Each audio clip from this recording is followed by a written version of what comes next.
Welcome back, this is Mr. Marshall for Truganina College. Today we are looking at Year 9 Maths, Data Representation, Lesson 6, and this is constructing stem and leaf plots. Now today we are learning about stem and leaf plots, and our success criteria is I am successful when I can construct a stem and leaf plot. So stem and leaf plots, they are a way of organizing numerical data into a form that's easy to look at with frequency of different types of values.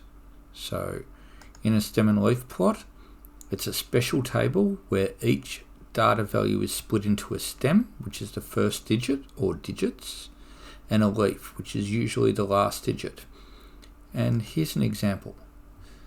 So what we have is the number 32 here, and it's been split into 3 for the 30s or 3 tens and 2 for the leaf.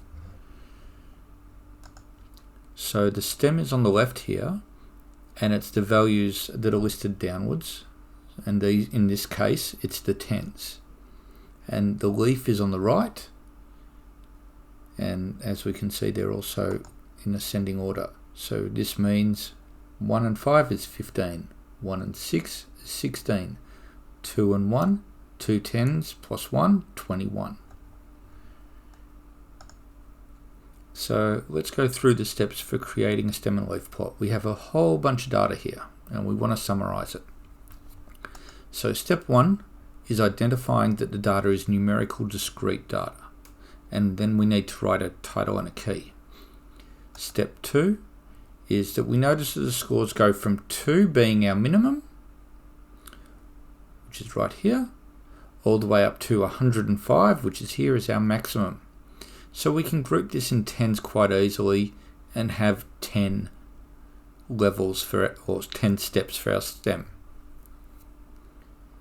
Or actually it'll be 11 because we're starting at 0.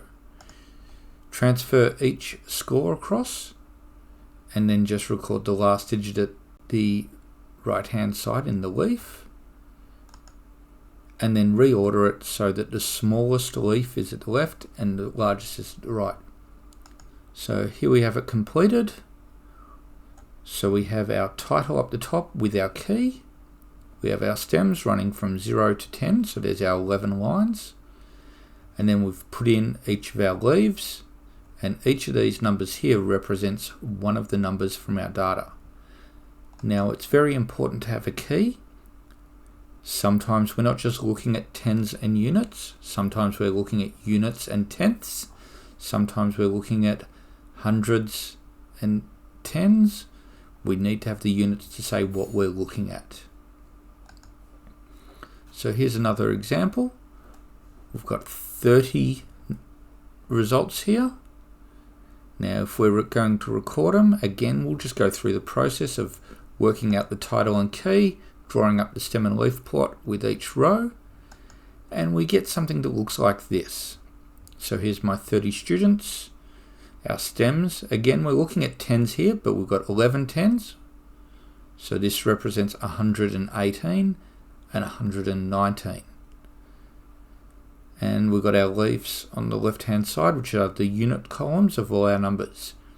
Now sometimes these leaves can get a little bit too long. We just don't have the space, or it looks a little bit messy. So what we can do is break up these stems into smaller intervals. And the second part of the interval is usually denoted with an asterisk or the little star. So what we have here is 11 with a star, and this is saying that these numbers here run from 115 up to 119. And then the 12 here, that's 120 up to 124. And then starting with the 12 star is 125 up to 129, and so on. So each of these is a group of 5 numbers.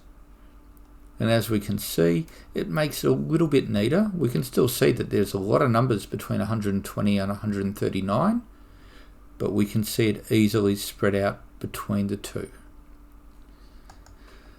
Our exercises today is from chapter 14.3 in our Maths Quest from Jack Plus.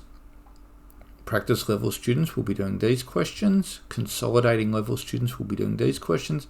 And master level students will be doing these questions. Our goal review today is how does a stem and stem plot or a stem and leaf plot help us visualize the data, and give 3 examples of where we could use a stem plot to visualize data, ones that we've already looked at.